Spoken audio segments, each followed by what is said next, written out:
अगर मेरा छोटा मुलाजिम जाता है रात को फॉल्ट रेक्टिफाई करने, लाइन ठीक करने, तो उसके साथ कंसर्न ऑफिसर क्यों नहीं जाता है? लेकिन जब भी ऊपर से प्रेशर आता है, इस छोटे मुलाजिम को रास्ते में कुत्ते पकड़ते हैं, लोग मारते हैं। अगर हमें डेजिग्नेशन के हिसाब से काम करना है तो मेरा जेई कहाँ था?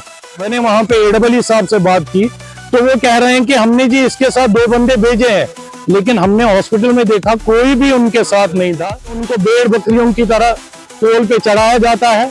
वहां के सब डिवीजन से कोई भी एम्प्लॉय उनके साथ नहीं है। पहले आप बताइए आपका नाम क्या है, किस डिपार्टमेंट से है और आप क्यों मजबूर हो गए अभी हमें फोन करने के लिए, यहाँ पे बुलाने के लिए? जी, हम इलेक्ट्रिक डिपार्टमेंट से है। मेरा नाम नसीर अहमद भट्ट है। मैं कोऑर्डिनेशन कमेटी का चेयरमैन हूँ पीडीडी में और Jammu Kashmir electrical employees union का प्रेसिडेंट हूँ। क्योंकि हम अपने किसी कुलीग को देखने आए थे SMHS हॉस्पिटल, तो हमें किसी ने इन्फॉर्म किया आपका जी एक पीडीएल इलेक्ट्रिक्यूट हुआ है, जिसको इलेक्ट्रिक शॉक लगा है कपवारा कलारूस में। तो वो यहाँ पे शिफ्ट हुए हैं वहां से। लेकिन बदकिस्मती की बात यह है कि ना तो उनका एडब्ल्यू उनके साथ है, ना उनका जेई। वहां के सब डिवीजन से कोई भी एम्प्लॉय उनके साथ नहीं है। कहने का मतलब यह है कि उनको भेड़ बकरियों की तरह पोल पे चढ़ाया जाता है।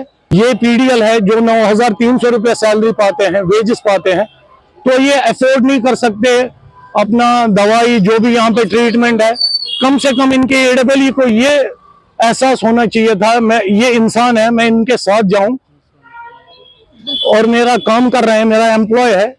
हम ये गुजारिश करते हैं अपने ऑनरेबल LG साहब से, ऑनरेबल CM साहब से, वो इसकी तरफ तवज्जो दे। बर्फबारी होती है, कोई भी डिजास्टर होता है, तो ये डिपार्टमेंट अपनी फराइज बखूबी अंजाम देते हैं।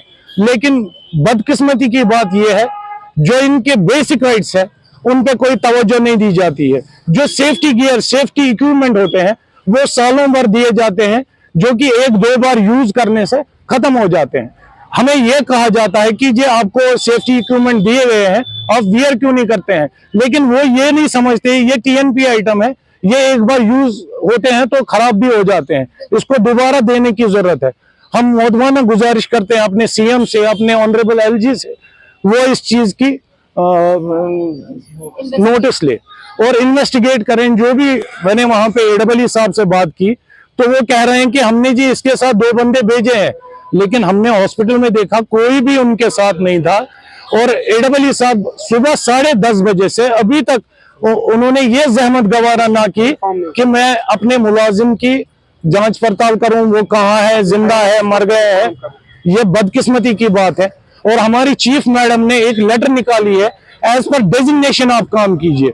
अगर हमें डेजिग्नेशन के हिसाब से काम करना है तो मेरा जेई कहाँ था? जो फीडर मैनेजर होता है उसने अपने रिसीविंग स्टेशन में पावर ऑफ क्यों नहीं किया प्रॉपरली? एडब्ल्यू ने इस चीज की नोटिस क्यों नहीं ली?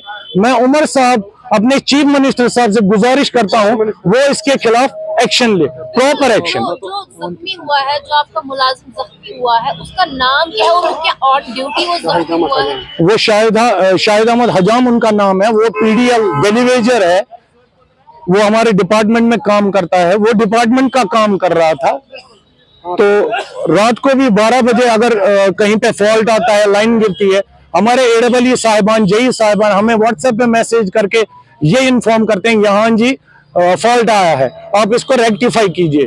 मैं ये पूछना चाहता हूँ, क्या ये डिपार्टमेंट सिर्फ लाइनमैन, पीडीएल या इंस्पेक्टर के लिए एसेंशियल है?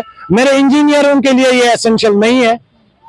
मैं ये चीज पूछना चाहता हूं। अगर मेरा छोटा मुलाजिम जाता है रात को फॉल्ट रेक्टिफाई करने, लाइन ठीक करने, तो उसके साथ कंसर्न ऑफिसर क्यों नहीं जाता है?